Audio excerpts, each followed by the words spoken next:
Sir creek చివరి ప్రాంతం Lakhpat. Indo Pak సరిహద్దు వద్ద ఇదే చివరి సరిహద్దు రాయి కలిగిన ప్రాంతం కూడా. బోర్డర్ పిల్లర్ నెంబర్ 1175గా ఈ ప్రాంతాన్ని పిలుస్తారు. ఈ ప్రాంతాన్ని బీఎస్ఎఫ్ సిబ్బంది నేల మీద, నీటిలోనూ, బురదలోనూ నడిచే ఏటీవీ వాహనాల ద్వారా నిరంతరం గస్తీ నిర్వహిస్తారు.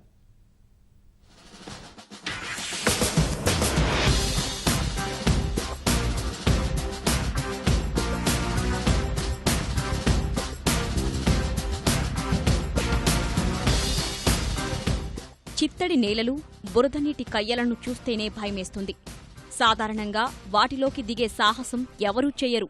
లోతైన ప్రాంతాలు, బురదలో కూరుకుపోయే పరిస్థితులు, ప్రాణాలను అమాంతం మింగేసే ఊబీలు ఇలాంటి ప్రాంతాల్లో సర్వసాధారణం.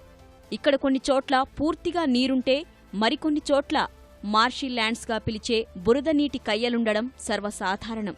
ప్రత్యేకించి ఇక్కడికి సమీపంలోని హరామీ నాలా అనే అతిపెద్ద సముద్రపు కయ్య వీరికి సవాలుగా నిలుస్తోంది. ఇక్కడ గస్తీ నిర్వహించేందుకు సరిహద్దు భద్రతా దళం ఉపయోగించే వాహనాలు అక్కడి వాతావరణ పరిస్థితులకు అనుగుణంగా ఉంటాయి. హరామీ నాలా ఇరు దేశాల్లోనూ విస్తరించి ఉండడం వల్ల చొరబాట్లకు అవకాశం ఎక్కువ.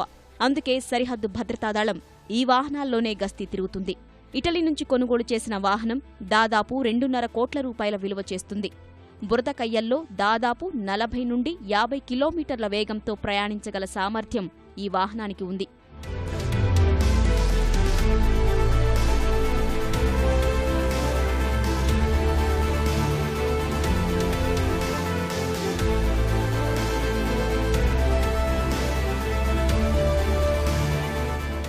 ఇలాంటి క్లిష్టతరమైన పరిస్థితుల్ని ఆ పరిస్థితులకు అనుగుణంగా కావలి కాసేందుకు కూడా ప్రత్యేకమైన వాహనాలను కూడా బీఎస్ఎఫ్ ఉపయోగిస్తుంది.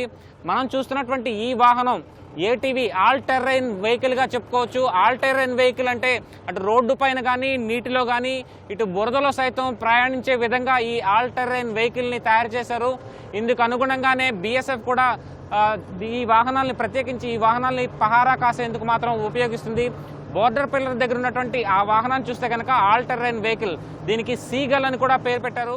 ఇరు దేశాలు అంగీకరించిన అంతర్జాతీయ సరిహద్దు కూడా సర్ క్రీక్లోని లఖ్పత్ వద్ద ముగుస్తుంది. అక్కడి నుంచి భూభాగం లేకపోవడంతో చివరి సరిహద్దు రాయి కూడా అక్కడే కనిపిస్తుంది.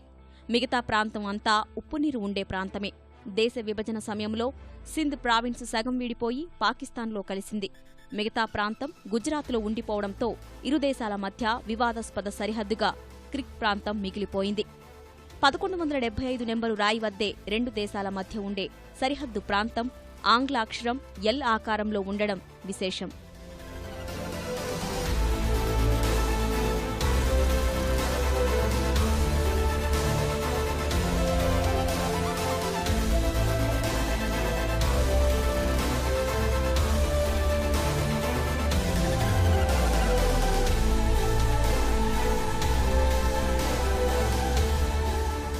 భారత్ పాకిస్తాన్ సరిహద్దుల్లో ఉన్నటువంటి 1175 పిల్లర్ అంటే భారత భూభాగంలో ఆఖరి ప్రాంతంలో ఉన్నటువంటి బోర్డర్ పిల్లర్కి అతి సమీపంలో ఉన్నాం. జమ్మూ కాశ్మీర్లోని ఎల్ఓసి దగ్గర ప్రారంభమయ్యే 1వ నెంబర్ పిల్లర్ మొదటిదైతే ఇది అత్యంత చివరిది అని చెప్పుకోవచ్చు. ఈ ప్రాంతానికి వెళ్లేందుకు ఈటీవీ సాహసించింది. అంతర్జాతీయ సరిహద్దు దగ్గర ఉన్నాం. మనం చూడొచ్చు 1175 పిల్లర్గా దీన్ని స్పష్టంగా చెప్పొచ్చు. విశాలమైనటువంటి ఈ సర్ క్రీక్ ప్రాంతంలో బోర్డర్ సెక్యూరిటీ ఫోర్స్ నిరంతరం పహారా కాస్తుంది. ఇరు దేశాల మధ్య ఉన్న వివాదాస్పద సరిహద్దు అంతా గుజరాత్లో ఉంది. అంతర్జాతీయ సరిహద్దును వేరు చేసేందుకు గుజరాత్ రాష్ట్రం ఏర్పాటు చేసిన సరిహద్దు రాళ్లను జీ పిల్లర్స్గా వ్యవహరిస్తారు. దాదాపు 46 జీ పిల్లర్స్ గుజరాత్ను పాకిస్తాన్తో వేరు చేస్తూ ఏర్పాటు చేశారు.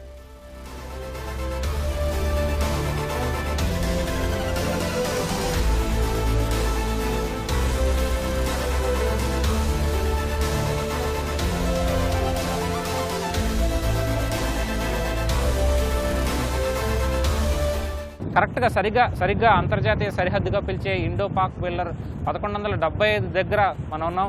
ఒక అడుగు అటు వేస్తే కనుక పాకిస్తాన్ సరిహద్దు ఉంటుంది. అలాగే మనం ప్రస్తుతం భారత భూభాగంలో ఉన్నాం.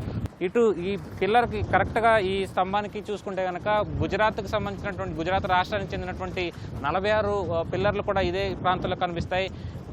ఆ తర్వాత ఈ ఎల్ షేప్లోనే పాకిస్తాన్ భూభాగం కూడా ఉంది. ప్రస్తుతం భారత భూభాగాన్ని మాత్రం ఈ ఎల్ షేప్లో నిత్యం భారత సెక్యూరిటీ బీఎస్ఎఫ్కి చెందినటువంటి ఏటీవీ వాహనాలు కానీ అలాగే సిబ్బంది కూడా నిత్యం పహారా కాస్తూనే ఉంటారు. కెమెరా పర్సన్ నరేష్తో కలిసి Dhananjay, ETV news, Indo Pak border నుంచి.